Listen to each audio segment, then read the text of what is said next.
What's going on, everybody? My name is Ben, and welcome back to the bench for another episode of our 1/48 scale F-86 Sabre for Rivals and Adversaries. Today we're going to go ahead and finish off the Sabre and get it all wrapped up because next week I want to go ahead and get started on that MiG. So let's go ahead and finish off the Sabre, see what we can do. Now last episode we came in and we overcoated everything with primer. We got the metal colors down. We used all-clad duraluminum and aircraft frame aluminum. A little bit of marbling coats, a little bit of blending coats, and we also painted on those yellow and black stripes. I think this is actually looking pretty decent. So today we have to come back and continue our detail painting with the wheel wells and the air brakes. Those all have to be painted in interior green. We have some mission models interior green that should actually work. It matches the FS number, so I think we'll be in good shape with that. We're gonna go ahead and just jump into that very first time lapse, waste no time here, start going ahead and masking everything to eliminate overspray, and then we're gonna go ahead and start painting it up. So let's go ahead and jump in here. Let's have some fun. Let's finish off our Sabre.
And we are back, guys. That actually went really well. The Sabre is looking awesome. So now we're going to go ahead and shift over to the next major phase here. We're going to start applying some decals. Now, this is a Cold War jet, so it has a ton of stencils, a lot of markings, very colorful markings at that. I've already painted on all the yellow and black stripes, so that's fine. We don't have to worry about those. We do have to come in there and apply all of the many stencils that this aircraft has. And that actually is pretty common with most Cold War jets, I find. So there's a lot of stencils to be applied. Let's go ahead and cut them all out, kind of scope them out, see what we have to work with. And we are back with everything nicely cut out, so we are ready to start applying. Now we're going to use microsol and a microset. We're going to have some hot water. We have 2 brushes, one for each solution. We're going to just go ahead and work our way across the aircraft, down the fuselage, on the undersurface, marking them off as I go, and I'm hoping that this goes well. Now these are actually cartograph decals, so I don't think we'll have any silvering issues, but just to be on the safe side, we'll use really hot water. We'll use our microsol and microset as our decal setting solutions, put on all our decals, and get this thing looking like a Sabre. So let's jump in there, let's get it all decaled up, see what it looks like.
All right, guys, we are back, and that took about 3 hours to go ahead and get all of the decals applied here onto the Sabre, but it really honestly looks so much cooler with all the markings on it. I am very happy with how this is turning out. I've also sealed everything with coat of future as well, so the decals are nicely protected. And we're going to move over to weathering. Now, I'm not really one for natural metal finishes, and I'm definitely not that adept at weathering natural metal finishes. So we're going to have to just kind of play around with a couple of ideas. I've been watching videos online. I've also been talking to Joe, and he suggested I try like a pin wash using panel liners. So that's what we're going to go ahead and do. I'm not really sure what color will work best, so I'm actually going to try a couple different ones here. We'll select one that I think really makes everything kind of pop, and then we'll go ahead and move forward. All right, guys, I've gone ahead and settled on one color I really like. This is the one for the whitewash and winter camo. We're going to go ahead and use that over all the panel lines here on the Sabre and just kind of drawing them here along each of the lines, all the rivets, all the detail with a very long, thin brush. I actually saw this also done on, I think it's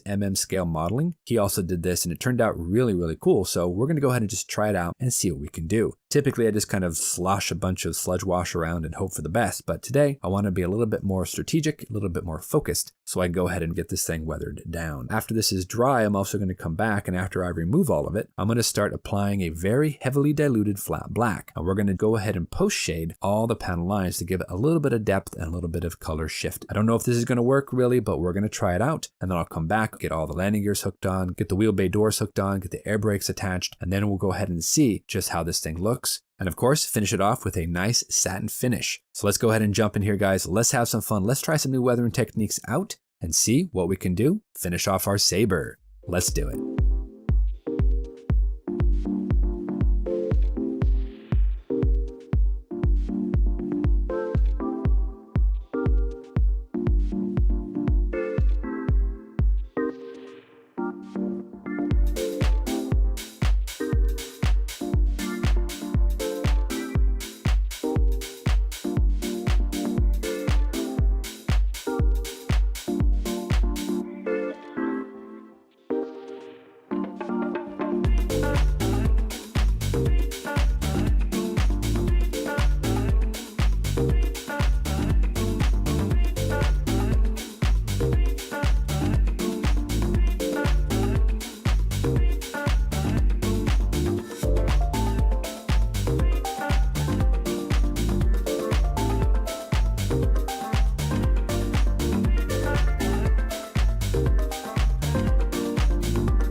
All right, everybody, we are back. And after 9 episodes here on the bench and a total of 36 hours of raw footage, we finally finished off our Sabre, and I could not be happier with how this has turned out. It's probably not necessarily the best natural metal finish out there, but I'm actually very happy with what I've been able to achieve. And here it is. This is the 1/48 scale F-86F Sabre by Academy. And what a great model kit, guys. I know for a fact Joe was going to love building this particular version. I don't know how the other Sabre kits stack up, but this one went together beautifully. I did end up adding in some extra parts, like for example, some photo etch there in the cockpit. I did some wiring behind the cockpit seat, some wiring around the front windscreen and all that stuff. Let's get you a close up here. You can see some of the details. Like I mentioned before, I used 3 different colors of Alclad. I used aircraft frame aluminum, I used duraluminum, and I used jet exhaust. I used jet exhaust to pick out certain panels, and of course aircraft frame aluminum and duraluminum to go ahead and blend out and to shade things out. I did end up doing a little bit of weathering with some AK panel liners, and I came in with some very highly diluted black paint to go ahead and just kind of post shade different panel line areas. I think it actually is a really cool effect. I think I was watching scale models and he did something similar on his MiG-21, so I thought, let's try it here. And I actually think it worked out decently well. A couple of areas to be concerned about on the kit was a little bit of a gap between the fuselage and the wing joint. Nothing a little bit of styrene couldn't fix, but still something to be aware of. And also I had a little bit of a step between the front intake and the fuselage. But again, nothing too crazy there either. I spent a lot of time there on the cockpit adding in the photo etch and doing some detail painting. It really turned out well, I have to say. Using all the different photo etch parts probably wasn't necessary, but adding in the extra details and the wires and kind of bringing everything together, I think it really kind of jumps out at you. Even adding in the helmet there in the bottom of the seat with some oxygen tubes and all that, it's not that important, but I think it adds a little bit of life to the model, and I really had fun going ahead and kind of figuring that out. Now for the painting, of course, I did end up painting on the black and yellow stripes. I also painted on the yellow lightning bolts here on the side of the drop tanks. You might notice a little bit of a red line right there. That's actually a decal that I took off the decal sheet. I sliced it off the original markings here for the drop tanks. It has a little bit of interest to it, but it's not necessarily perfectly cut. But you know what? I'm happy with it. I think it looks okay. I also had to come in and replace the navigation lights on the wing tips. I actually just dropped in a little bit of clear part there and painted over with clear red and then of course clear blue. I could have done even more scratch building there for the air brake wells and all that, but I actually like the detail we have in there. So I just painted it up with some interior green and then some silver and some yellow and just dry brushed and all that good stuff. So I think it actually turned out to be a pretty nice looking area. And then of course with that tail cone, there was a bit of a step right there. I tried to kind of ferret that in and I think it turned out to be decent. Overall, I'm very happy with how this kit has turned out. But that is it, guys. We are all finished up with our Sabre, and I got to tell you, this was a great build. So much fun to work on. If you guys like Cold War aircraft and you guys are looking for a Sabre, check out the Academy offering because it went together beautifully. A couple of issues here and there, sure, like any model, but overall, a wonderful kit with great part fit and awesome details. So check it out. Can't go wrong with the Academy boxing for sure. Now, of course, you know what that means, right, guys? That means the next episode, I got to jump in and start building that MiG-15. That's kind of the next stage of the process. So we got our Sabre done. We're going to go ahead and move over to the MiG-15 and hope for the best. We are going to continue trying some natural metal. And I got to tell you, speaking of natural metal, Alclad is great paint. I'm having a lot of success with the different Alclad shades and applying it over that nice gloss black base. Really, you can get some awesome looking color shifts and some really interesting looking panel designs. Now, I don't think that mine is any way that special, but for me, it's probably my best natural metal finish I've ever done. So I'm actually pretty happy about it. But that is it, guys. Like I said, we are done. Next episode, we're going to be back. We're going to start in on that MiG-15. I know Joe's been warning me, so I have some ideas of what to watch out for. But until then, guys, you know the drill. Go out there, get yourself some bench time, have some fun, build something cool. Make sure to go check out Joe's MiG-15. He just finished his, and now he gets to move on to that F-86 Sabre. I can't wait to see what he does with this particular model. And we will see you back here on the next episode of Rivals and Adversaries with the first episode of our MiG-15. Thanks so much for watching, guys. Take care of yourselves, and we'll see you soon.